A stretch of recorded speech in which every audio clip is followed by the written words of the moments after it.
dry it out, and You could. build Some sort of mortar. Yeah, Hmm. stucco. While we're talking about pranks, that same guy, the Poop Bandit, he had another prank in his repertoire. Is this where, the story you keep forgetting to tell? Yes. Yeah, it was the one I keep forgetting to tell. He Settle in. Here it comes. So the way I told you guys, like the end, but the way, like the beginning of it, we were 17, and so he stayed at school after it closed. It was open until like 8 o'clock because there's sports practices and shit like that. People are walking around. He hid in a bathroom, of course. Just hid in a stall, played with his phone or whatever, sat up on the toilet and just waited until like what he said was like midnight or 1 a.m. Just goofing around the school when everybody was gone. And with him in his backpack, in his locker, he bought a ton of Mighty Putty. And what Mighty Putty is, you can buy it on late night TV, or you could, and it was like this product where it was like, take a scoop out of here and you seal it on anything, and bam, it's gonna stay. It's gonna fucking stay. Like there's like they showed it where they had a chain between like two trucks or something, and they made a link out of Mighty Putty, and they let it settle, and then the two trucks start driving, and it's like, look at this Mighty Putty, it's not gonna break. And it's like, I've seen that. Yeah, shit, yeah, it's not gonna fucking break. It's like JB Weld. Yes, it is so powerful. And he took his couple of tubs of Mighty Putty and the little spatula it comes with, and he went around to almost every door in the school, inner and outer, and smeared Mighty Putty into every keyhole. Every keyhole, he smeared Mighty Putty and let it dry. And so the next morning, when all the janitors came in to get the school ready to go, nobody could get into the school. So when we showed up that day for school a couple hours later, the front doors to the school had been removed. There were no front doors on the school because they had to remove the doors. And take them off the hinges. Yeah, they took the doors off the hinges because they had to replace everything. He didn't just put it in the keyhole. You know the crack between the door and then there's a little the jam, the door jam. Mm-hmm. He would smear that whole thing too. And a couple of the teachers that he didn't like, his handler, or his wrangler, as we called her, who had to keep an eye on him as he was going around the school every day, because he wasn't allowed to walk around unsupervised. He had to have a supervisor. He had a wrangler, and so he coated every side of the wrangler's door in Mighty Putty, and they had to. There was so much damage, and somehow they didn't put it together. I know that they knew it was him. Oh yeah, they knew it was him, but they couldn't peg him, so they had to call him in. No cameras. No, there weren't any cameras in our school at the time. After that guy came in and stole the computers and cooked his own shit in the kitchen, they put cameras in at our school to prevent any further. There are cameras now in that school. Yeah, good. There weren't at the time. They learned their lesson. I don't think ours had cameras, but they had motion detectors. So I don't know if he would have got away with it where we were. That's hilarious. That's such a good way to just ruin their shit too, because I don't think you can do anything about that if you get it in there good. No, he just really got off on upsetting people and stressing out authority. Because it's like, imagine being that principal coming in for work. He's already got in the back of his head like, God, if that kid shits in another bathroom, I'm going to have a fucking revolt from these janitors, and they're not going to handle it. I'm going to have to be the one scrubbing off, ha, ha, ha, any closer yet, and shit on the bathroom. I'm going to scrub that off. God, I hope he just gets it under control. And then he shows up, rubbing his eyes from sleep with his coffee, and he tries to stick his key in. That's weird. I must have missed. No. Oh, fuck! Yelling, can't get into the fucking school because this rabble rouser did. He also did it. He broke the vending machines that way. That dollar slot, he smeared a bunch in there too, just so he couldn't put shit in the vending machine anymore. He was such a piece of shit. I would be so afraid to do that because in the back of my head, with a prank like that, is all right. I might get caught.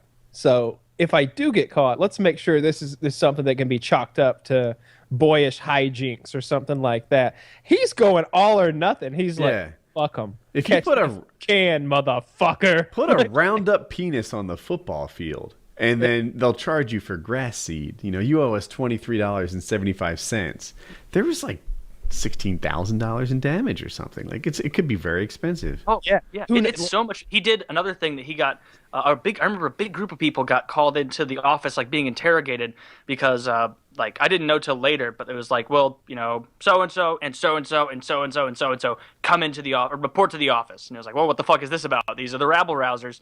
And later we found out that a teacher like went out to go leave for lunch or get something, and there were 2 like big nails leaned up against the back of her wheels, so that as soon as she backed out, both of her back tires would, not like pop, but the nail would go in and it would, puncture it and either quickly deflate or slowly deflate.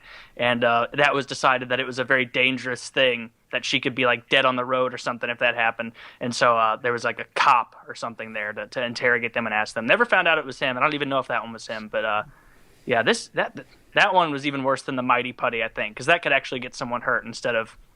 There was a teacher who drove something small. Do you remember what a Chevy Sprint was? I don't know if you guys know that. I can't think of an equivalent car today, but it was tiny. It was a very, very tiny car. I think it was a 3-cylinder motor and got like 45 miles to the gallon. 3-cylinder. It was like a smart car almost, but not even less cool. And what they did, I swear I wasn't involved at all, but like a bunch of guys from the football team didn't like this teacher.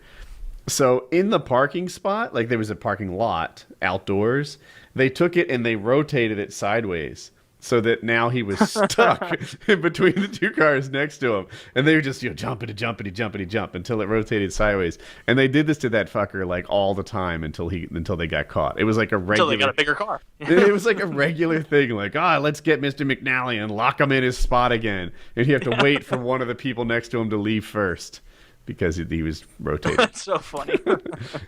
Shitty behavior. God. We would most of my pranks would take place outside of school because I had gotten in a lot of trouble at school, and it was usually like, you can't get in trouble again, or you're not going to pass, or you can't get in trouble again, or you could only miss 5 days. And like a minor offense was like a 2-day suspension. When I say minor, I mean like when I hit the teacher in the head, or like the stink bomb massacre, like that time I put stink bombs all over the school. Like those were each 2-day suspensions. So like you don't have a lot of room to play. So we would go to people's houses after school at night and stuff and egg them, or throw a big thing of fireworks up on their front doorstep, like a big roll, like 500 firecrackers go off on your doorstep. I'd use a cigarette as a timer.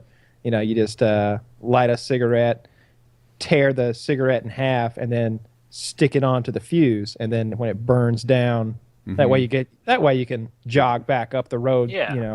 Give yourself like a minute before the thing actually goes off, be in your car and be leaving. And like I remember, like we'd be getting right back to the car, and you'd hear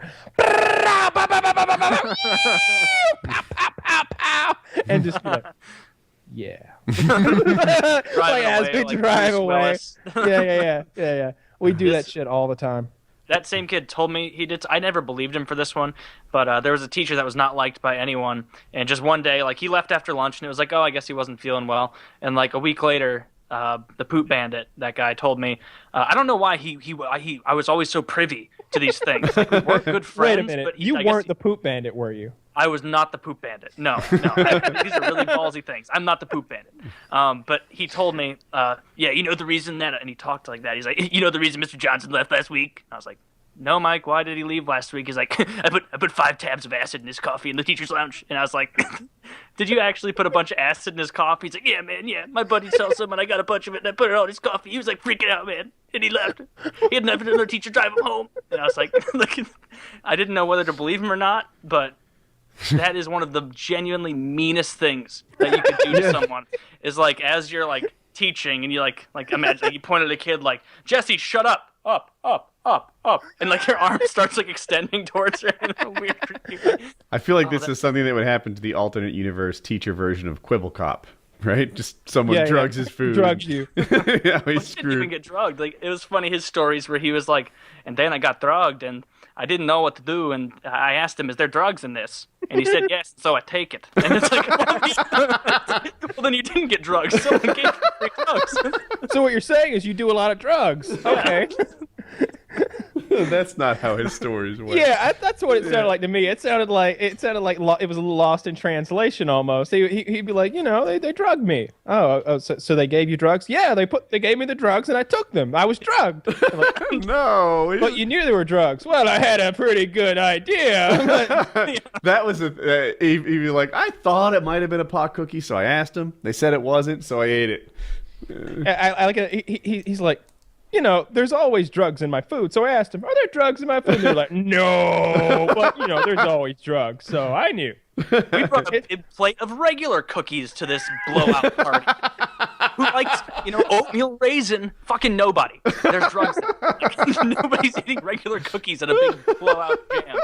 I thought they were snorting powdered sugar, so I had some. Then who knew? There's a little. I think there's a little plausible deniability built in the Quibble Cop story. Like, I just keep getting drugged wherever I go, man. Just getting drugged and raped. That's what happens to me.